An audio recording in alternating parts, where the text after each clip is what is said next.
Kanji-kun, are you alright? Fuck, give me a minute.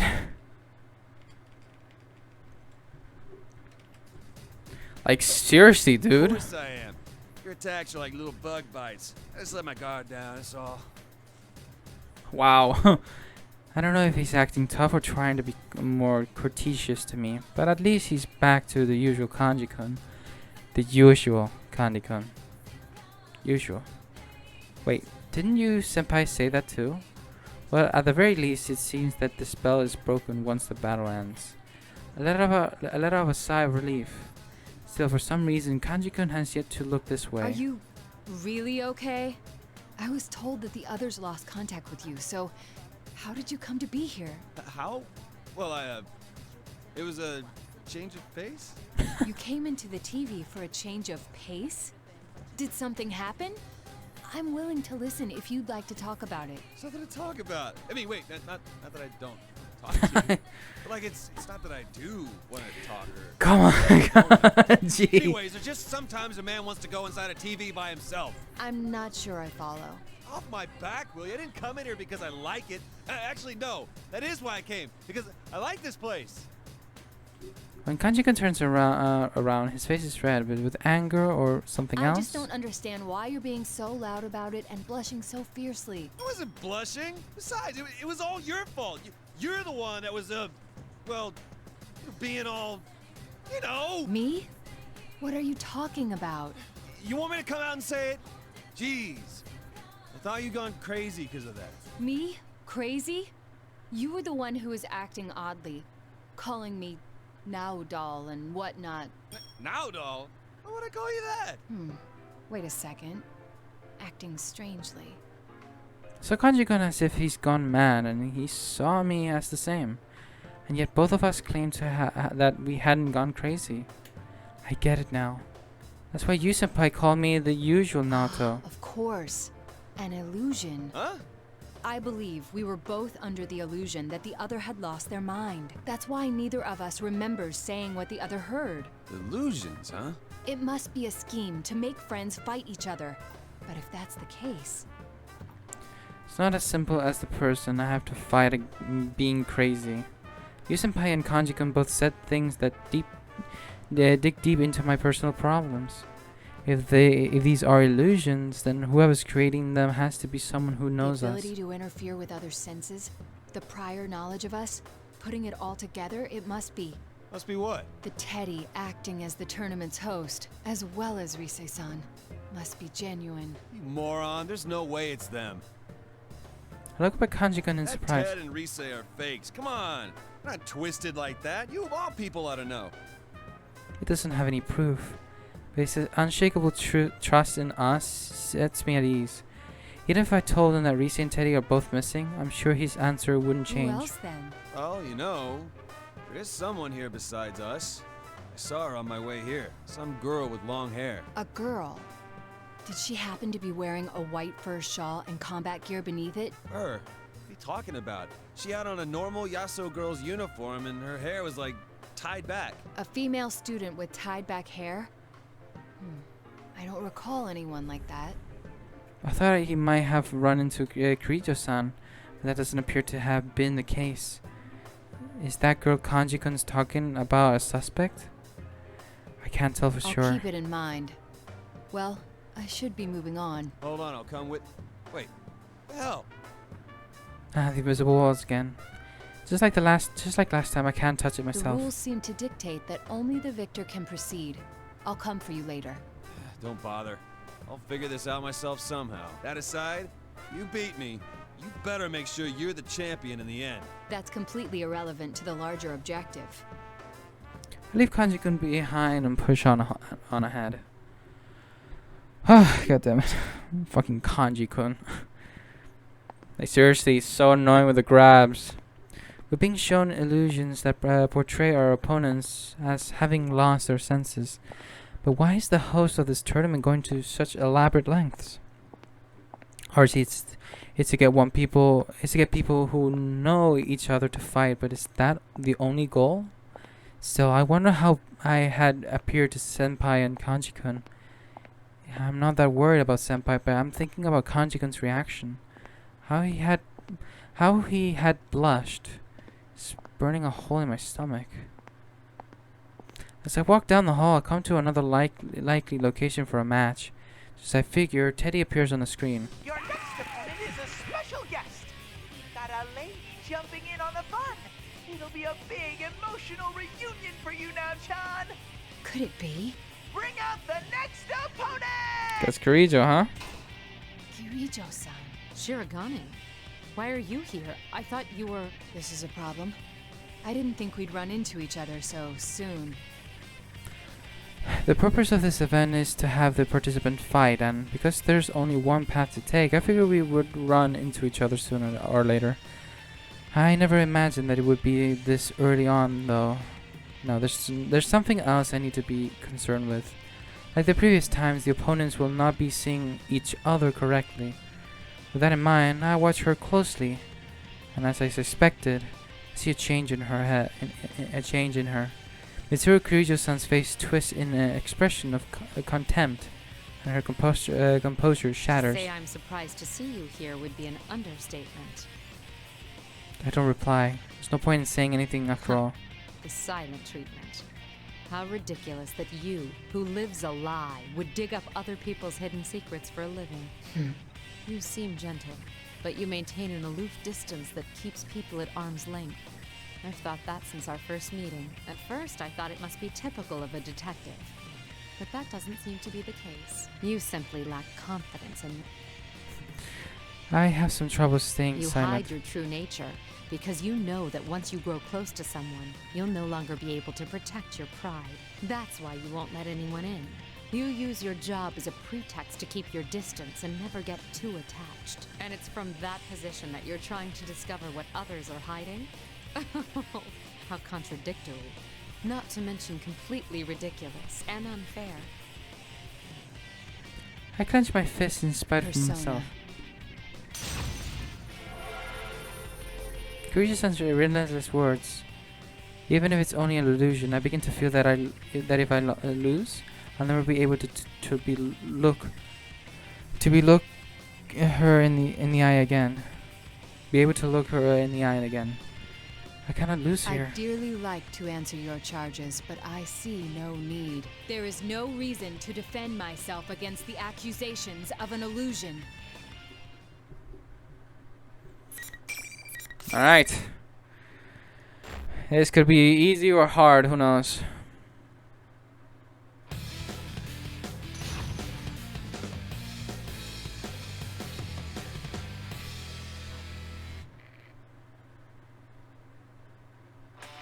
Final. Fight!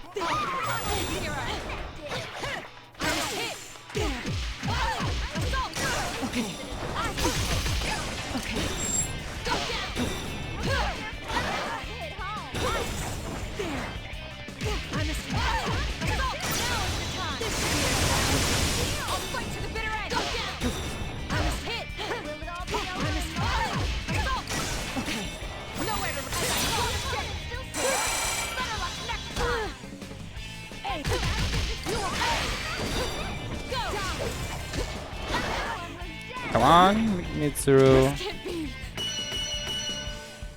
How unfortunate. Better luck next time. Next, obviously, next once we beat Naoto, I will be playing with Mitsuru, and I can't wait to play with Mitsuru. You're stronger than you look. It seems you're a skilled fighter, and a persona user as well, huh? With that, Kirijo-san I'd stands like up. to clear something up. Before our battle, I may have said or done some things that seemed disrespectful, but I understand. We were shown illusions to goad us into fighting each other. So you already knew. You are a credit to the Shirogane name, then. In that case, well, I'm willing to forget all the things you said about my body. But wait, what? Her body? What did the illusionary me say? Though, if you're a persona user, that gives weight to two of my theories. Kirijo-san looks straight at me. One is that you were one of those who solved last year's serial murders. The few proud anonymous heroes. I shrug, and then I brace myself for the other shoe to drop. I know what she's about to say. other is that you are one of my enemies. You were an observer at the hijacking, which means a persona user was sent specifically, yet you hid that from me. Somehow I doubt you were there just to watch over the cargo. If my suspicions aren't off base, then there's something I must say. In all honesty, I feel like I have no defense for what's going to happen next.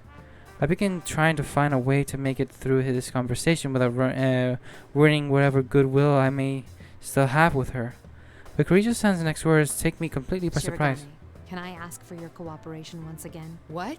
You know more about this world than I do, and since I lost our match, I will be unable to move on from here. Wait a moment. I thought you distrusted me. Even if I did, is continuing to oppose each other the wisest course of action? I have no words. Kirijo-san smiles as she watches me. Her proposal completely surprises me. My surprise must have confirmed what she was thinking about me. She knew that I'm not the type of person who would become her enemy under normal circumstances. That is why she smiled.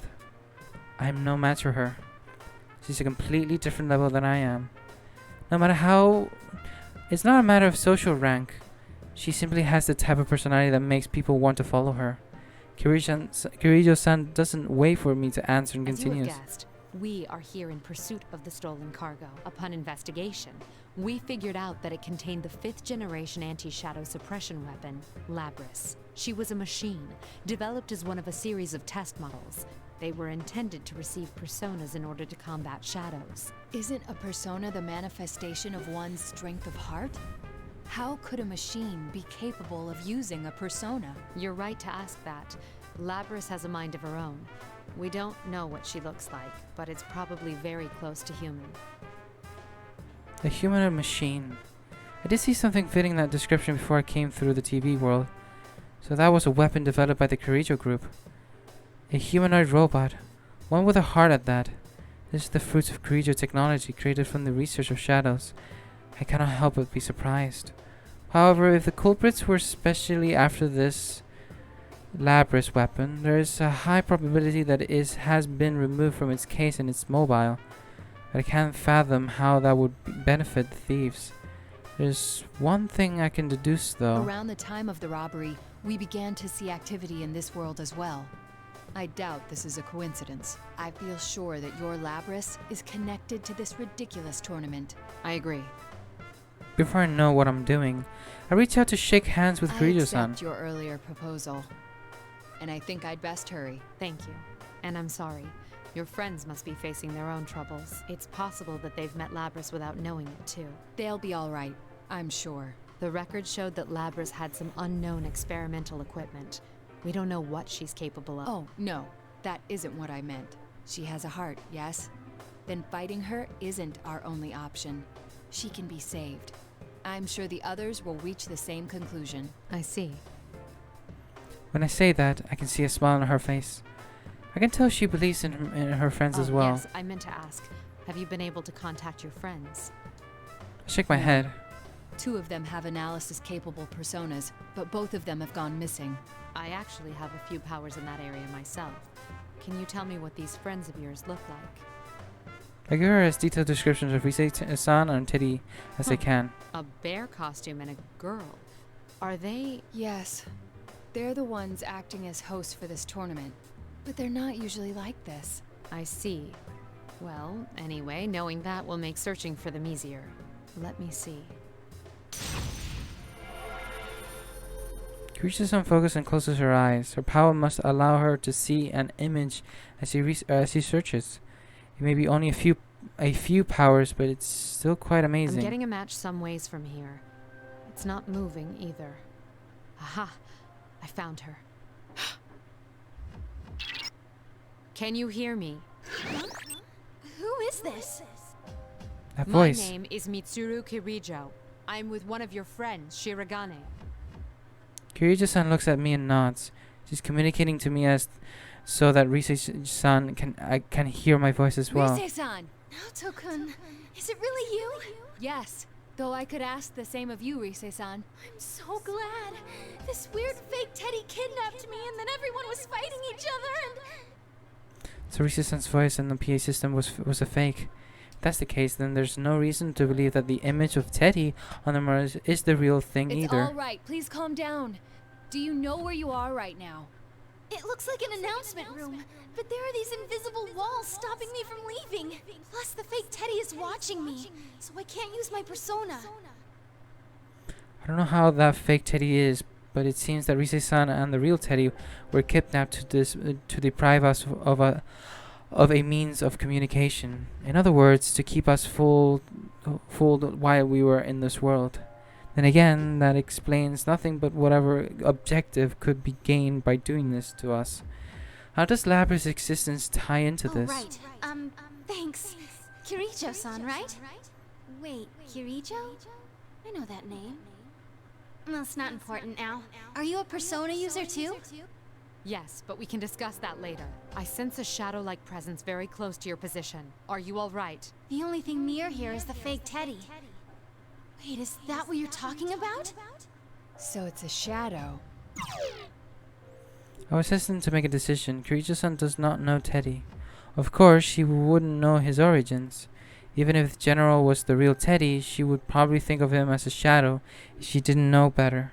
But if the General is merely something else that's taken in on his appearance, it leads to a complete different conclusion. That is, it's a shadow from a normal human who doesn't have any tolerance of this world. But if that's the case, then why is this shadow mimicking Teddy? I don't have enough pieces to begin solving this puzzle yet. While I'm in the process of thinking things through, Kirijo-san speaks up. Shirogane, you need to hurry on. I'll try to maintain communication as best I can and keep you in the loop. All right then, I'm off. Stay safe. I nod back to her and start running onward to the announcement room where Rise-san is being held. I'll be going straight there. We already done 3 fights. In our 4th one. As I hurry on, led by the invisible walls, I reach a classroom. I'll be forced into another fight here too, no doubt. Looks like you're chugging right along. And now another special guest for you. Could be Aigus or Agihiko. The gloves may be off putting you up against this one, so I want to see your best moves out there now, Chan. Now, bring out the next opponent! Agihiko. I see a silhouette frame in the spotlight. It's, well, how could I forget that attire? Akihiko Sanada, as I recall. Interesting. I've been gone for a while, and here I meet a stranger who knows who I am. You're a member of Mitsuru Kirijo's organization. Her friend, actually, no? Oh, I see. So it's really Mitsuru you're interested in, ace detective. His words caused me to tense up. He just called me Ace Detective. Perhaps that was just a guess for my family name, Shirogane, but he could know that I'm spying on them for the police. I carefully search his eyes for anything that might tell me how much he knows. He looks me over from head to toe and immediately sneers mockingly. Jeez, look at you. You have the physique of a 12-year-old. What? A detective needs a strong body more than a strong brain. All-night research sessions, long stakeouts. You need stamina for that. But look at those twiggy arms and legs of yours. You've got an overdeveloped chest, but from the looks of it, I'd say it's all fat and no muscle. Seriously. What? What is wrong with him? That's the part of my self-image most sensitive Let me about. teach you the secret to bodybuilding. First thing, protein. Second thing, protein. Third, fourth, and fifth, more protein. That reminds me of Jack's Films video. First thing, we need to add some protein. Don't you think that's rather unbalanced? Sanada-san flexes his muscle like a bodybuilder. Finally, you gotta spar. 1, 2, ha! He said sparring, but that punch was meant to do serious damage. This is absurd. However, putting his unhinged talk aside, his skill as a fighter isn't something I should take lightly. Shoot, I can't dodge them all. Stop it, Akihiko! Mitsuru? Sanada stops suddenly as a familiar voice echoes through the You're room. under the effects of an illusion. Shirogane has done nothing. Do not attack.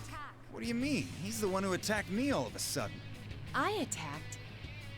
Suddenly I remember. That's right. This is all an illusion.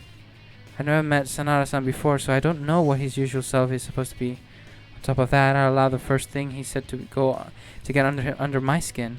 How stupid of me. I let myself get swept up in the situation and fail to realize what was really From my happening. perspective, it was you who dealt the first blow. We were both being shown an illusion to make us fight each other. Shirogane is an excellent detective and a persona user. I told him everything. He's agreed to cooperate with us. He was originally on the scene as a police observer in this case, so we've already met. Kiryu-san and I explained to Sanada-san what has been happening up until now. It's a relief to learn that despite his appearance, he's actually quite a reasonable man and quick to pick up on That things. noise-like phenomenon that fogs your senses is already gone. You should be able to communicate normally now. We reintroduce ourselves and shake hands. Looks like I fell for a cheap trick. I'm sorry for forgetting myself too. I can't even claim to have been unaware of the deception. So you're a persona user, huh? Well, since fate already brought us together, want to test your skills before you move on? Sanada-san slams his fist together. Akihiko, you're doing it again. Just cooperate with him. All right.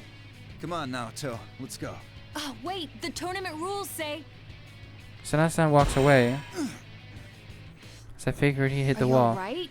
What's the matter? What happened? I don't know. There's some kind of invisible wall here. The rules dictate that only the winner of each match can advance. So, He was flustered mere seconds ago, but now Sanada-san has taken on a more lively So we expression. need to have a match, even though we've got nothing against each other. We're fighting after all then, huh? All right then, come at me. please go easy on me. I could almost hear Kiryu-san sigh in exasperation. It's like, oh well, I guess it's can't avoid it.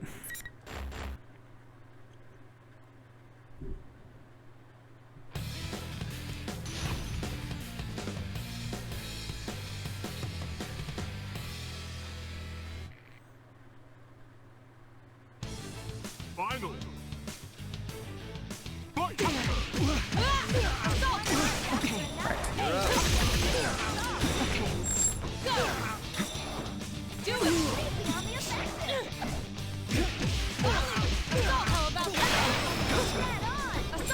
Okay.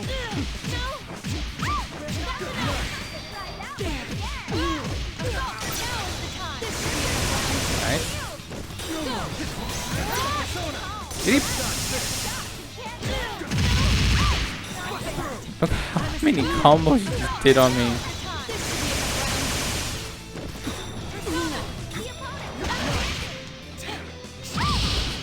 Would you not?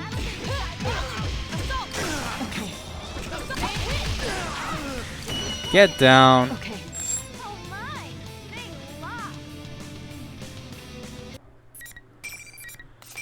Well, that's another fight done. Then we're getting close. That was a great bout. You're good. About? You're pretty good. Akihiko, have you been playing Metal Gear lately? You're pretty good. Obviously, the revolver. I get. No, sorry. What an annoying rule. Wait a second. That reminds me. I saw that guy calling himself General walking with a girl. If only one person can move on, that's against the rules. The fake Teddy and Risi-san were together all this time. Then could the girl he's talking about be Risi-san? No. Do you remember the details of what this girl looked like? Sanada-san tells me about the girl he'd seen. What he said matches the description of the unknown girl Kanji-kun had talked about, which means that there's a high probability that the person seen walking with her was not the general but the real Teddy.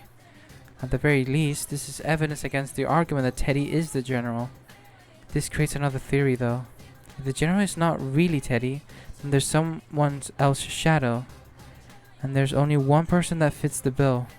Well, not person per se, If but that girl was Labrys, then, well, is it possible we're dealing with her shadow? that's right, Labrys. If she has a heart capable of using a persona, then it stands to reason that she could create a shadow. In light on how the events of last year played out, it makes perfect sense. She was kidnapped by someone who threw her in the TV, creating a reflection of her heart. None of the data I have shows any connection between Labris and Yasagami High. On top of which, I don't see how she'd know about you or your friends. I've been having doubts about that as well, but at least I have a feel for what's going on. What Labris kidnappers hope to gain from this remains unknown, however. At any rate, it would be good if the shadow were to run into its owner. Either way, it's best if I head to the announcement room. It's much more logical to restrain the false Teddy since I know his location than it would be to have to search for Labris somewhere in this world. Still, if that really is Teddy with Labris, why are they traveling together? What's that Teddy doing? I'm sorry I can't help much, Kirijo-san.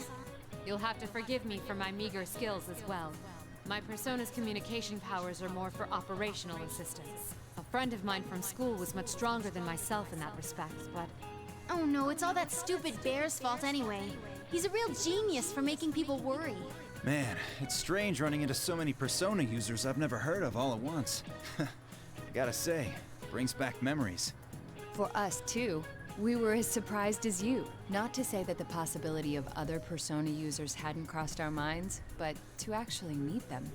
To be honest, I really like these interactions. I seriously am.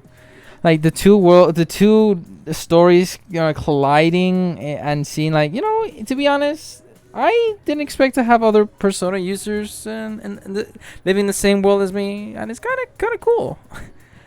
And for that logic, it's kind of like, this is so cool. Like, I seriously hope that in the future, if they are making a fighting game, another future fighting game, please let us know about Persona 5, because I really would like to know. What you said about a friend from school kind of reminds me of us, too. What was school like for you? I'd like to hear about it. Well, ignoring Akihiko's current appearance, he was a boxing champion in his student days. Hey, that dig was uncalled for. After that, I don't know what went through his brain, but he started saying he wanted to search for stronger opponents. He wanted to travel. That's why he went to Street Fighter, Tekken. He went on a journey Even to hone his skills? I thought that only happened in comics and old samurai films. Night Mortal Kombat. No, sorry. Thought I had to do it, so I did it. That's all. This peaceful moment was shattered by Kirijo-san's voice. Wait, what's this I'm sensing? It's like a shadow, but bigger. Another shadow presence? And it isn't the false Teddy. Huh? What's going on? That fake Teddy left the announcement room. Mrs. made a report immediately after that. Sanada-san and I looked at each other. Seems like the situation is changing. Sanada-san nods to me, and after taking a small bow, I ran off. With no one watching over her anymore, Rise-san was able to summon her persona. The job of providing support moved from Kirijo-san, who not all of us knew, to Rise-san. Rise-san contacted the rest of us and let us talk to each other for a moment. Rise-chan? Oh, thank God you're safe! Don't worry, the others are here too. We'll rescue you in no time. Huh? Wait, why is Naoto here? I can't help but smile at this as I tell them about the others I had seen so far. Seems we are all safe for now. And now that we can communicate, we greatly increase our awareness of the situation and our ability to share information. The general must have known that leaving Rise-san alone would result in this. If he did know, but left her anyway, there must have been something major happening. Either that or he no longer has any reason to hide. I hurry on while we share what we know. The actual design of this place may differ from the real Yasagami High School, but the general layout appears to be the same. So if I climb the stairs and turn the corner, the announcement room should be right there. However, Rise-san calls out a warning before I can get there. Bad news, Naoto-kun. The fake Teddy's back. I'm too late. Huh? What the? Is that the real Teddy? Hey, the real Teddy's here too. He's got some girl with him. I don't know her. The fact that Rise's communication didn't get cut off once General Teddy reappeared is somewhat worrisome. But then again, General Teddy doesn't have the time to bother watching Rise-san. After all, if the real Teddy and Labris are both right there as well, he has more important things to be concerned with. This confirms that General Teddy is a fake. It's only natural then to assume that he is Labra's shadow in disguise. But that makes things dangerous. Labra and her shadow are confronting each other. Risa-san should know the dangers of this situation, but she doesn't know Labras. She might not realize what the relationship is between the girl and the shadow. I have to warn her. But before I can speak, it happened. Wait, what's with that girl? The static gets worse. Rise-san! Why can't I communicate with her when we're so close? There's something happening in the announcement room. I run as fast as I can towards it. As I reach the door, I hear a loud scream from inside. I slam the door open without a second thought. Prepare for a fight. Gun! Reminds me of the robot from Shadows of Evil in Call of Duty. No. Round 1. Please do. Please do a zombies map of Persona 4. Sorry. Anyways. But the attack came from an unexpected assailant. Of anyone in that room, I wouldn't have thought it'd be. Is it? Rise-san! Look out! I see something glimmer in front of me. Acting purely on instinct, I dug instantly. A low whizzing sound passes above my head. What was that? Did something get thrown my way? Naoto-kun! Risa-san turns towards me. I look at her from across the room. She crouched down next to something on the ground. On closer inspection, the red and white lump she's near is Teddy. I see General Teddy in the back of the room, so the one with Rise-san has to be the real one. A girl is standing between Teddy and the General. I've never seen her before, but looking at her mechanical body, I can tell who she is. That's Labras. What should we do? That girl wasn't normal. She wasn't even human. I know it sounds hard to believe, but she's a robot or something. She defeated Teddy and... Calm down. Are you talking about Labras? Though Rise-san is quite shaken, she's still riddle not. is solved then. You're not the real Teddy. You're only a shadow taking his form. The shadow of Labras here, to be precise. Aha! No wonder they call you the Detective Prince now, Chan. You cracked the case. But even if you figured it out, there's still nothing you can do. I carefully watched General Teddy as he scoffs. Whatever it was he threw at me. I was too busy dodging to see it clearly, but it must be dangerous. I'm sure he won't hurt his owner until he hears a certain phrase from her, but he has no reason to be gentle with the rest of us. I point my gun at him, ready for any more of his attacks. However, the next attack comes from a direction I had not been expecting. There's a droning sound. It's coming from a giant axe flying at me. The axe is bigger than I am, spinning through the air towards me. Like a boomerang, it curves back and returns to the hand of its wielder. There are thrusters behind the blade, allowing the axe to fly as it spins. It wasn't General Teddy attacking me. It was Labras, not the shadow, but the real one. What's going on? Wait, did she attack me the first time too? That would explain why Rise-san was so shaken up. But the shadow's right in front of me, so why is she going after me? It's not true. I'm human. This is all just a bad dream. I gotta destroy everything. I'm human. I can't find any meaning of what she's saying. I want to convince her to stop, but I can't come up with the right words to do so. Labras takes a fighting stance without wasting a moment. It looks like the only way to bring Labras back to normal is to fight her. Rise-san, please stay back. Naoto-kun? I never really expected to be able to convince her in the first place with the shadow here. I bite the bullet. I will stop her, no matter what. Let's show her what we capable of.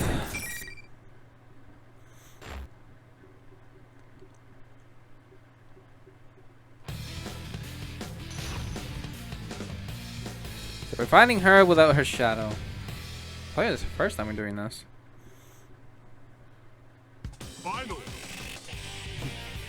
Okay. Assault! Hit! Okay. I must hit! There! Count! Damn it. Okay. Go down. I must hit. Volley. Assault. Okay. Count. Damn it. Go. Count. Damn it. Do it. Volley. Assault. Now is the time. This should be Oh. I forgot she can do that stance. I forgot she can do that counter shit.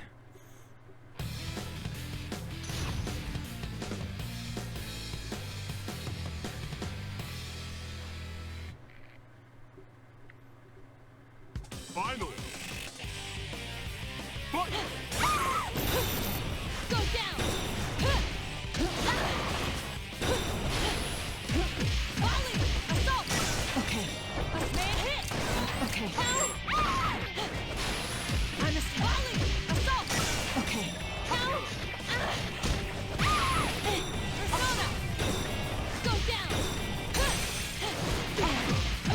There we go. Okay. Okay. What? Stay down.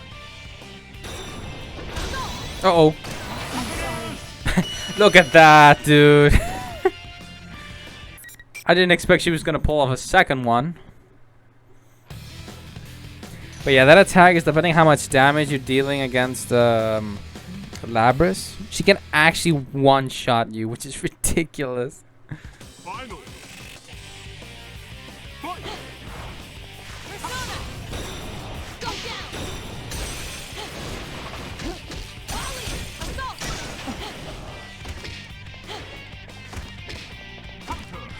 I'm grabbing you. I learned that from Kanji. Okay. Go down. Go down.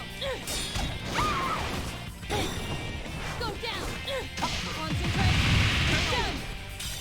Assault. Okay. Stay down. Go down.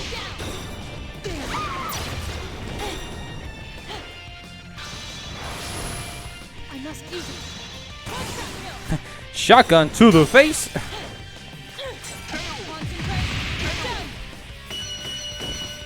That was fun. Good thing she didn't do like the... If she could have countered my shotgun, that would be dangerous. I'm not sure that would like resist it, but that would have been interesting. Aw, she beat you fair and square. You really are useless, Labby-chan. After Labras collapsed, the shadow looks at her as if she was trapped. reason for being is to fight. And you can't even do that. You're not worth a damn. You don't need to exist anymore. The shadow voice and speech pattern begin to slip away from its impersonator of Teddy. No, that's not all. The fake Teddy's appearance begins to warp as well. Finally, the time has come for it to reveal its true self. Which we're already seeing. The form that it takes is, as I thought, I'm a Labras. shadow. The true self. That's my face. Oh. You don't want to remember? Fine. You can die like that. What? She's attacking her Onan now? Is it a threat to pressure her? No, this is a shadow we're dealing with after all. There's no knowing what it will do. Stop it. What's this? Why are you protecting her? It's her fault you all had to fight each other, you know. With that, she turns to her other self and looks down at her with disdain in her You eyes. want the everyday boys and girls to experience what you had to go through, right? That's why we're in a school having a fighting tournament. That ain't! My home was a horrible place. They made us fight and kill each other just to collect combat data. It hurts so much, but no one understands. How can I make them see? I know. I'll force friends to fight each other. Maybe then they'll understand. No. I want to make them understand. That ain't true! Oh, yeah?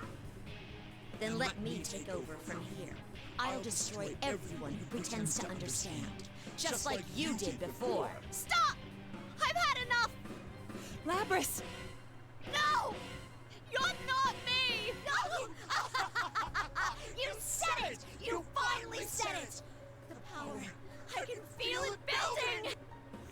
A sinister aura surges from the shadow. Even the surroundings begins to warp with its energy. RC, the summoning of Asterios, and RC, you know, the change of the environment. In an instant, the area becomes dominated by a piercing red light. The view from beyond the window has changed completely. I hear Ise-san gasp with behind me. I don't know what this place is modeled after, but I get the sense that someone carved open a living creature's stomach. This is the reflection of Labra's heart, suffering she carries. The shadow's golden eyes stand out even more in the dusky redness of focusing on me. I changed my mindset. There's only one thing to do here, just as my friends did for me. Rise-san, you watch Labras and Teddy. I got him. Good luck, Naoto-kun. Yes, I'll save her. Now we're fighting her with our Asterios. We most likely die numerous times as well.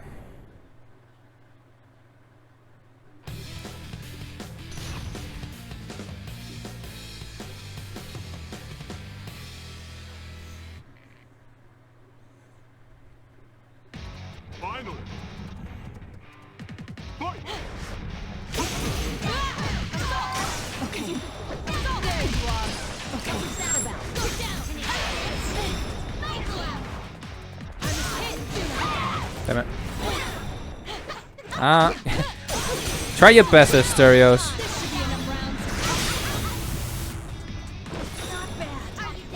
Not bad. You got me.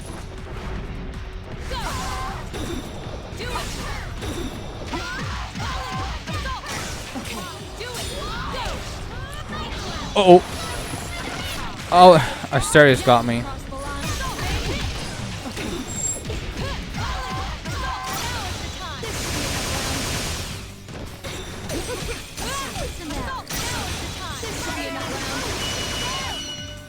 I was not risking it. Look at my health.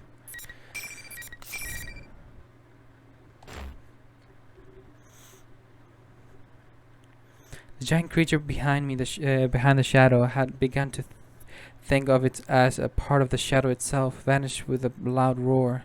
I managed to defeat her. She shows no further signs of resistance.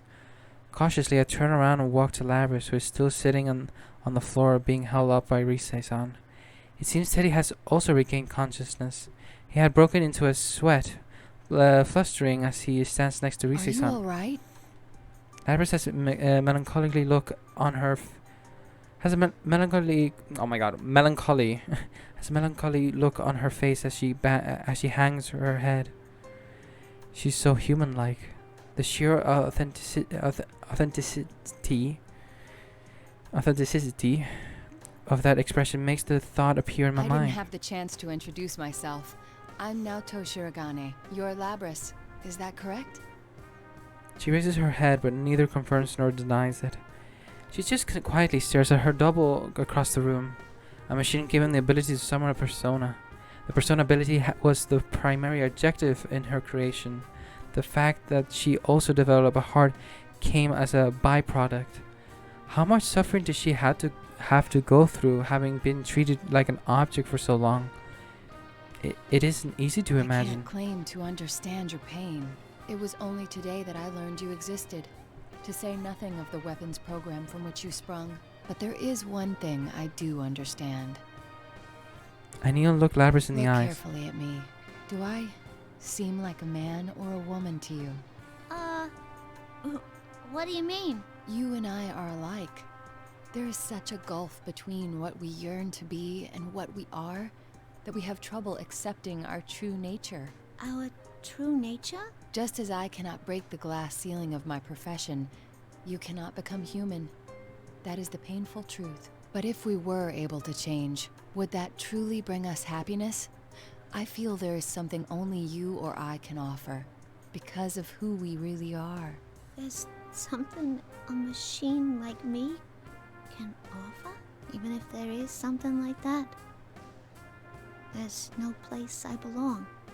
That's not true. I'm not human either, but I work at Junes. The part-time ladies give me sweets sometimes and everything. That's being you every day, being horny. God damn it, The Teddy. heart is always lacking something. It may be that you and I will be troubled by this same thing for the rest of our lives. But please don't forget that you're not alone anymore. I'm not alone.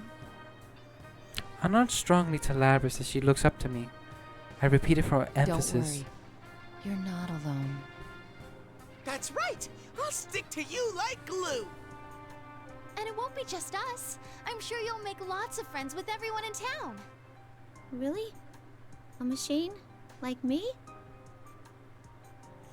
We nod. Labris stands up and approaches her You shadow. said it's okay to be me. Doesn't that make you happy too? She takes the shadow's hand and it droops its head I'm silently. so sorry I locked Listlessly. you up inside me for all that time. But we'll be okay now. I'm not alone. And you're not either, right? Yay, she embraces herself. Now we're gonna have to fight her again with the other Labris, persona. There are some people from the Kirijo group here looking for you. I wonder if they'll stick me back in that box again. Of course they will. After all, I caused a lot of trouble. What else are they gonna do? I can't say anything about that for certain, but you should talk with them. It's your right to be where you belong. Yeah, you're right. At the moment, I hear several sets of footsteps approaching from outside. I stand and take a fighting pose for an instant, but relax when I hear familiar voices. I ease up and smile. Is everyone all right? Whoa, Senpai! You're back from the city already? Never mind him, Kanji-kun. What about you? What have you been doing all this time? Shadow Host was defeated. The invisible walls must have disappeared. This place is familiar to all of us. With the walls gone, finding each other is a piece of cake. Yo, Naoto. Guess you made the big meetup after all, huh? I swear, we're tied together by fate or something. Seriously? You don't say. Actually, is that the real you, Teddy? You're so blind sometimes, Yosuke. Rise-chan, I'm so glad you're safe. Senpai, you're all here. Kirijo-san's group comes in behind Senpai and the others. The room instantly falls silent. Perhaps some of the others have encountered them during a match before I did, but in general everyone was shocked to see them. Kirijo-san weaves between all of us and walks directly towards You Labris. must be Labris. All of us hold our breath at Kirijo-san's dignified I'm voice. Mitsuru Kirijo. You may have heard already, but I came to collect you. Collect? At that, Labris takes a step back. I put my hand on her shoulder to comfort her. She looks at me and I nod. Human, robot, anyone. It doesn't change anything. But no matter who you are, there are things that you have to carry out through your own actions, using your own words. I don't want to go back in that box. Or to that lab. As Labris managed to say it, a voice speaks up from behind Kirijo-san. Mitsuru-san, I'd like to ask that you consider her request. Labris's, my sister's abilities, will surely be useful to us. Please, can't we enlist her on a trial basis and see what happens? Sister? Surprised by the unfamiliar appellation, Labris looks towards the You're speaker. a robot too. It's nice to meet you. I'm Aegis, the 7th generation anti-shadow suppression weapon. I'm your successor, sister. We're sisters? She answered Labris with a smile. Amazing. Her tone, her expressions, they're all so human. I'd like to third their request. I'm well aware that I'm in no place to make demands on you, but Kirijo-san gave a wry smile after the third objection. I'm starting to feel like the bad guy. There's no need to worry. I wasn't thinking of sealing you away again. Really? You've awakened to your persona and gained control over it. True. I don't know for sure that the danger is past, but I don't feel that you need to be sealed off from humanity. Particularly since it's obvious that you have a heart. Kirijo-san. Labby-chan doesn't need to be all alone anywhere? Yay! Naoto, sorry to interrupt, but who are these people? They kinda look like a bunch of freaks. Yeah, I mean, one of them's not even human. I guess she's a robot? Huh? Wait a sec. Kirijo? As in the Kirijo group? Wait, what? What's going on here? All my friends begin to look at me, the only one who knows everything. Where should I start? More importantly, how much should I disclose? Either way, it looks like it's going to be a long explanation. First, though, I suggest that we change locations. It's important to share information, but it is imperative that we all get out of here safely. Obviously, with all this commotion, we go on the rooftop. Lapis gets all fuzzy, the true culprit. Yeah. Teddy leads us to the roof. But when he opens the door, we find ourselves in a place that looks nothing like the real thing. Everyone besides Teddy starts in surprise. Outside the door is a space that resembles a TV studio. That's right. It's the place that we use as an entrance lobby to the TV world last year. It disappeared once, but it must have reappeared when Labras entered this world and created the school here. The others told me that the Midnight Channel aired again. Whoever watched the broadcast must have associated with last year's airings. That explains why it looks exactly the same. At any rate, it looks like we'll be able to exit here in one piece. As a sigh in relief, Kirijo-san turns to us. I should introduce myself to the rest of you. I am Mitsuru Kirijo. I cannot tell you who I am affiliated with or my position, but I bear all responsibility for Labras. This case, the whole disturbance was mainly due to us. I'm very sorry for putting you in such danger. Kirijo-san sums up the sequence of events. Labras' entry into this world was the cause of it all. She and the others came here after here. How do you know Mitsuru-san, Naoto-kun? That's, well... Shirogane was working with us. Since it was our first time in this world, he helped us safely reach Labras. So, the job you had was to bring Mitsuru-san and the others here? Huh? Well... That was basically it. I'm sorry, but there are some things he cannot disclose. I ask for your understanding in that regard. Sure, detective stuff. I get ya. That's pretty cool. Sanada-san and Aige-san don't say a word even after Kirijo-san's explanation. It's not completely a lie, but still. I shrug and sigh softly. And now that she sees I'm not denying any part of her, less than vague explanation, I might as well be admitting that my investigation positions me against her. I really am no match for her. Well then, let's all go home. Alrighty, attention please. The trip doesn't end until we get out of the TV. Dude, you really gave us a scare. And this isn't the first time either. Well, at least it ended well. You know, I understand about Rise-chan and Teddy, but why did Kanji-kun go missing again? Huh? Oh, well, because... You fell by accident into the huge ass TV that you bought the other day? You needed a change of pace, no? What? Did I misspeak? You said something like, sometimes a man just wants to be alone inside a TV. As if... Naoto, you bastard! Why'd you have to tell him that? Labras laughs at our small talk. Looking at her, I begin to feel like this episode wasn't so bad after all.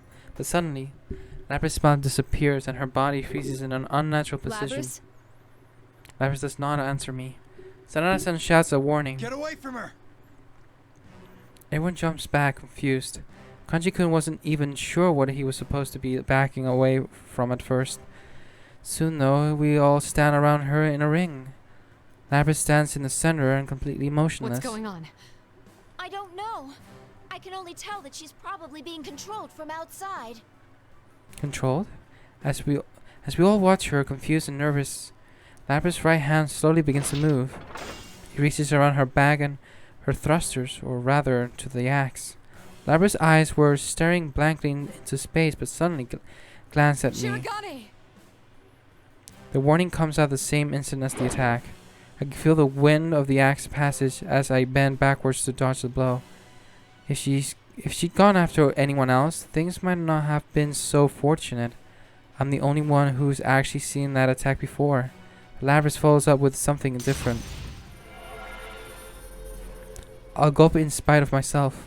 That white, elegant silhouette behind Lapras. I'd almost forgotten. Lapras now has the power of a persona. Fighting her won't be as easy as it was before. Lapras, why? Never mind, it can wait.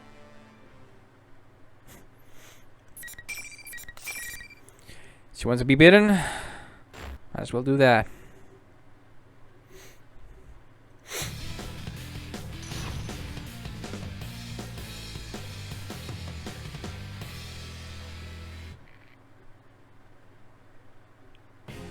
Final. Alright.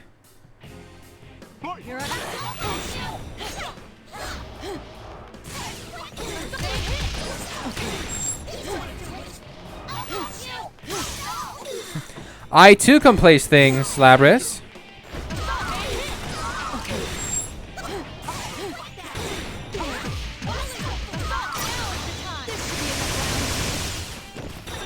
Great.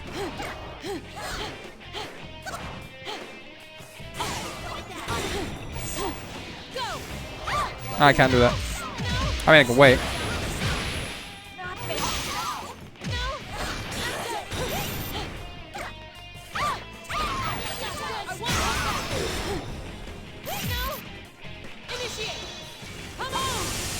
Bye-bye. That's an insta-kill. And no matter what health the other person would have, they would literally just be insta-kill. no matter what.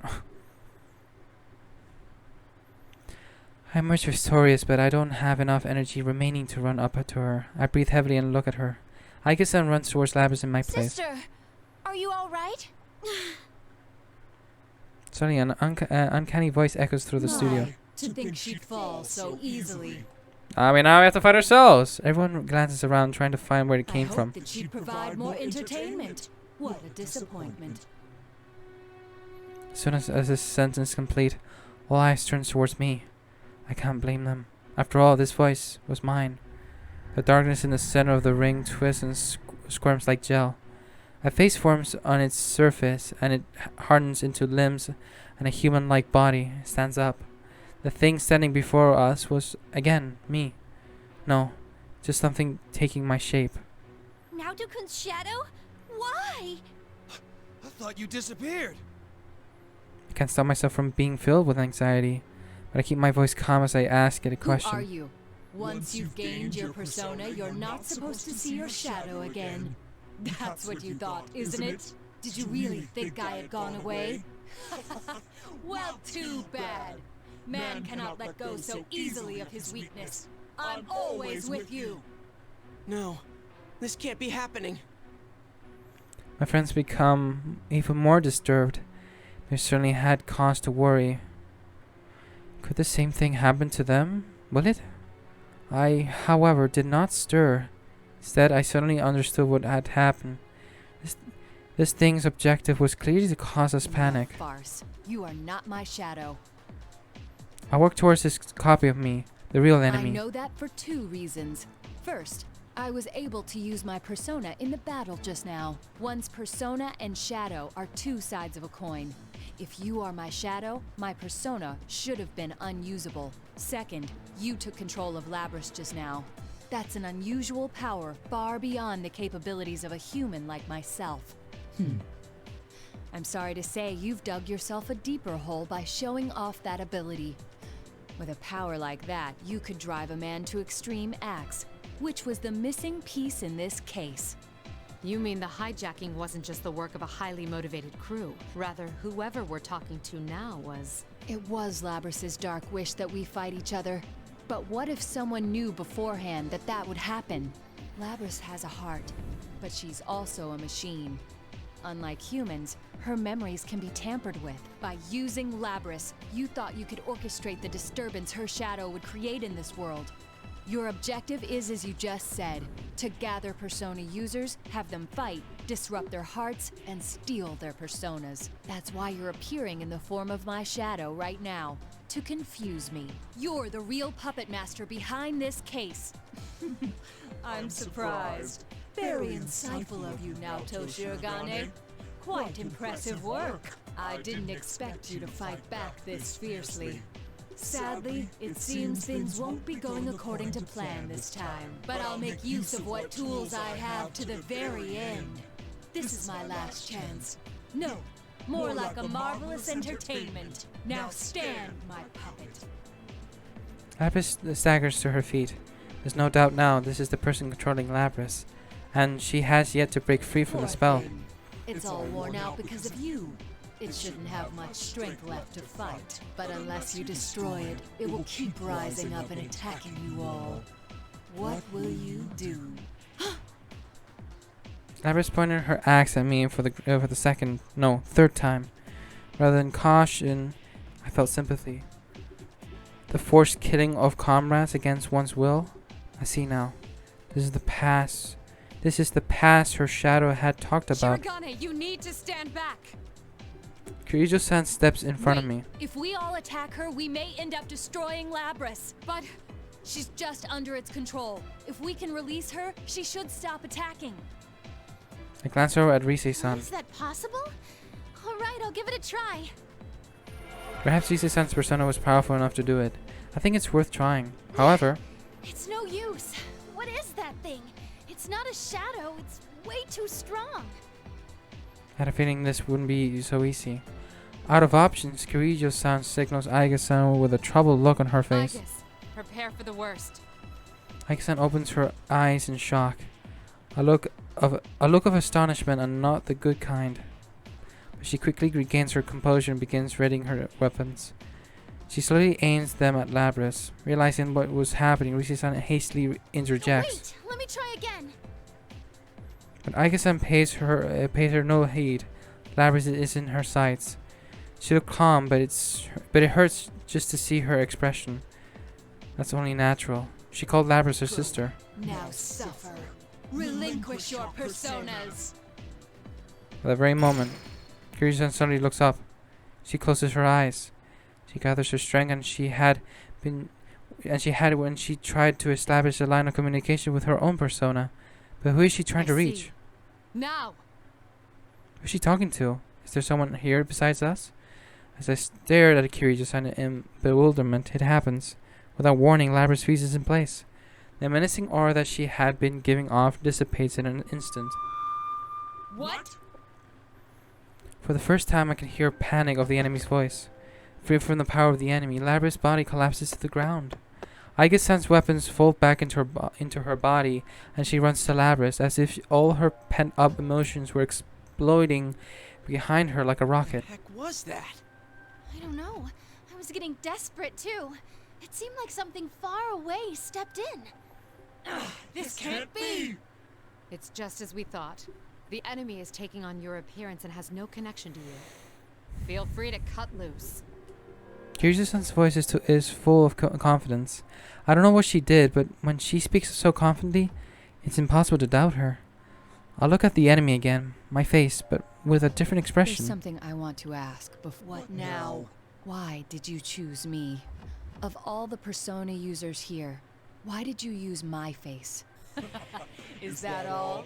Of course I chose you. You were the most unstable of the lot. Never quite sure whether to call yourself a man or a woman. Your indecisiveness made you the perfect prey. I clench my fist, but keep my anger in check. After a moment, I nonchalantly tip my hat back on my There's head. actually something I've been curious to know all this time. Last year, when my real shadow went berserk, I was forced to the sidelines. It left me wondering whether I could have overcome that other me on my own. This is the perfect chance to find out. I won't hold back an inch. Come on, Naoto. We're on the same page here. Let's get right into it.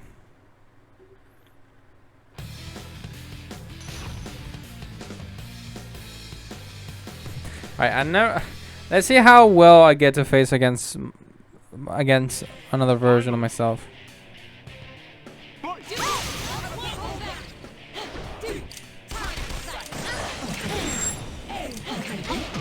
Damn it.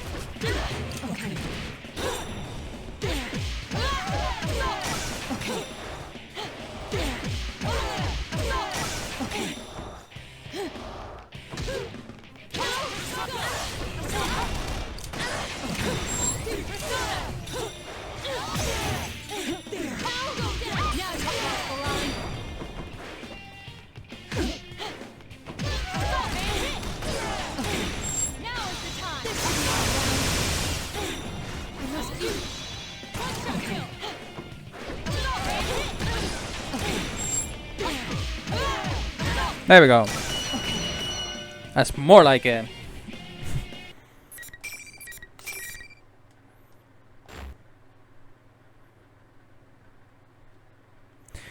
The enemy staggers and falls to her knees, her face, or rather mine, writhing in agony. You did it!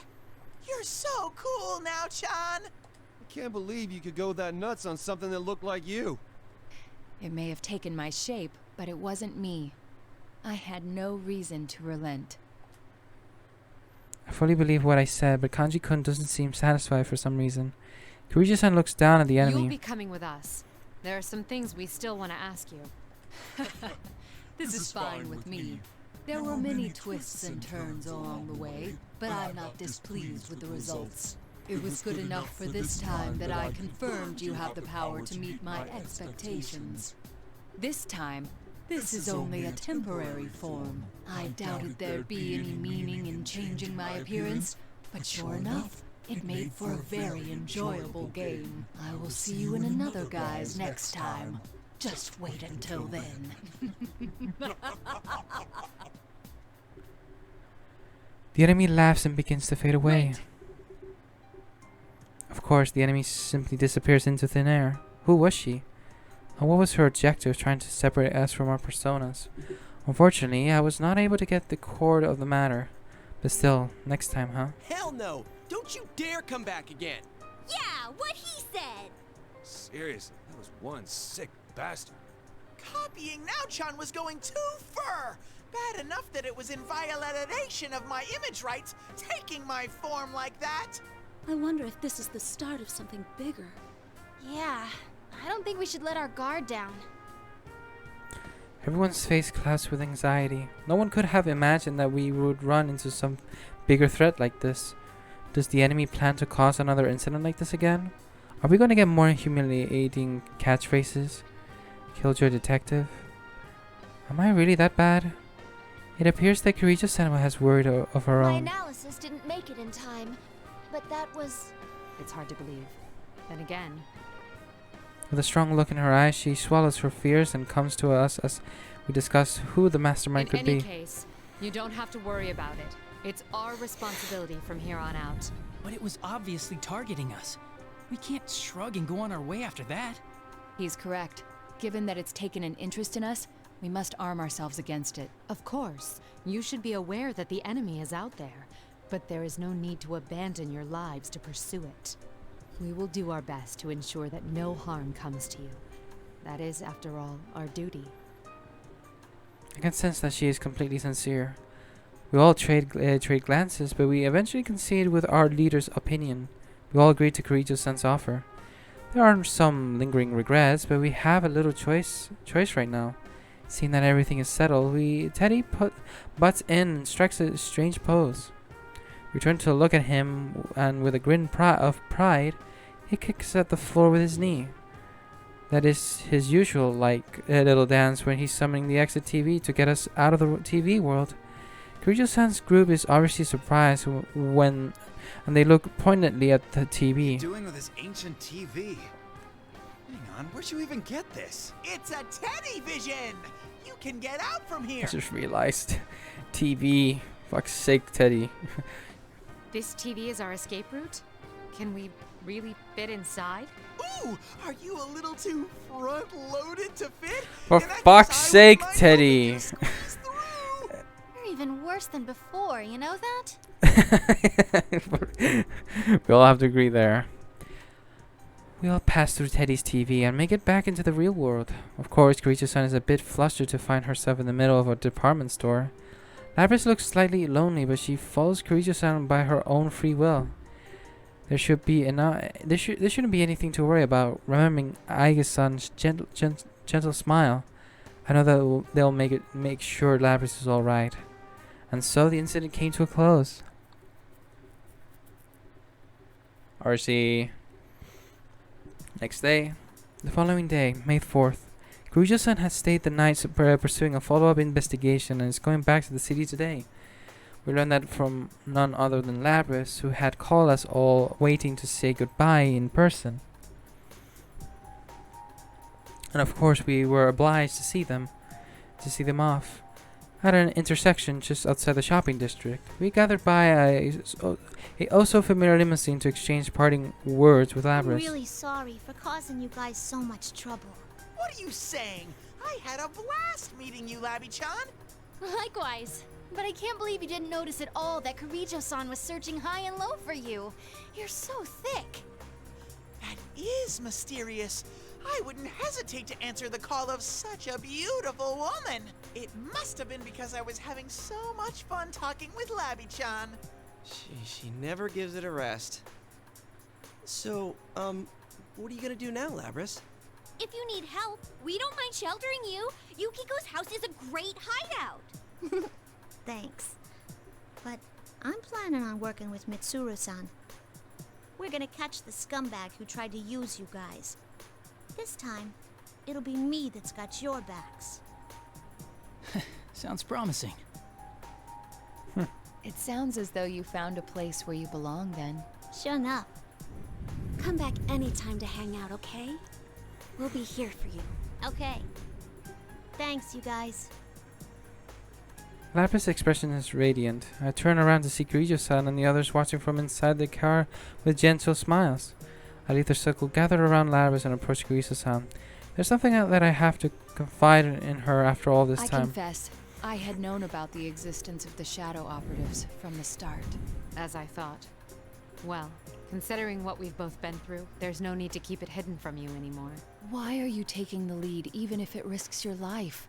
A woman in your position needn't. A great many people were hurt because of mistakes the Kirijo group made in the past. I won't let it happen again. To leave behind nothing that could jeopardize the future. That's my mission. More than that, it's a vow I made. I feel like she's speaking to someone else. Someone who's not here to hear her. The main protagonist. Shinji. Mainly the main protagonist. She then nods to me. Or the rest of the group that's not here. For now. The sincerity in her eyes is all the confirmation I need. In my line of business, you rarely come across people who actually speak what they mean. People I would call noble. She's one of the few. Her eyes show trust in me, and that makes me proud to know her. You've been a real help. About the next step, though, I doubt you'll back down that easily. Who knows? It's not my decision to make. I give a casual reply, and Kirijo-san shakes her head with a smile. I understand that nothing I say can dissuade you, but I want you to be cautious. Her expression turns serious. This is likely to be a personal warning about the investigation I've been conducting on her. Of course, there are those within the Kirijo group who don't think as I do. There are no doubt a lot of dark secrets to be unearthed. The current Kirijo group has drifted away from the family businesses. I am only the founding family's daughter, not the strongest position. What an odd warning. It's as if you're showing compassion to your enemy. Well, I too personally hope you find success. You be careful too, Kirijo-san. Just call me Mitsuru. Of course, Mitsuru-san.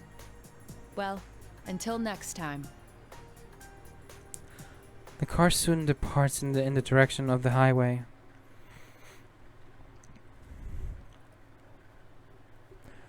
We watch as Labrys waves from the window, believing that one day we'll meet again.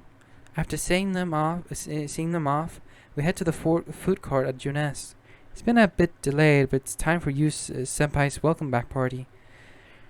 These last few days have been full of trouble, but I can't help but feel that some sort of fate has brought us together in the end. Soon the topic at hand changed to what Senpai had said. We should reform the investigation team. Just as Mitsuru-san had predicted, it was the only natural reaction to what we had been through.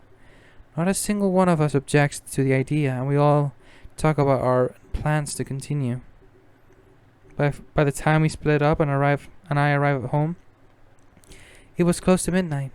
But I sat at my desk and turned on my computer so that I may compile my report on the investigation. What follows are my impressions of the organization called the Shadow Operatives, as well as their leader, Mitsuru Kirijo. Actually, never hardly get to see Naoto, taking clothes off after a hard day's work. As a member of the Kirijo group's founding family, Mitsuru Kirijo strongly wishes for the corporation's stigma to be cleared. Yet the shadow operatives are not ultimately a means for her to clear this stigma. Her first priority is to protect and save those who are at risk. The way she handled the lost cargo in this case made that much clear. Though discarding it would have been more advantageous and it would have been simple to destroy in secret, she chose not to do so. She sees the restoration of the family honor as a byproduct of her true mission. I will continue my secret investigation. It is apparent that the Kirijo group still harbors many dark secrets. Yet I must note that no matter how their internal affairs are worth watching, we need not trouble ourselves overseeing shadow operatives. Mitsuru Kirijo does not shrink from the responsibilities she bears. We will never gain leverage over her based on her family's sins. Even if the true culprit behind this matter has ties to the Kirijo group, she will... I stopped typing and delete the last sentence. No, this report is no place for conjecture. I suspect this is only the beginning.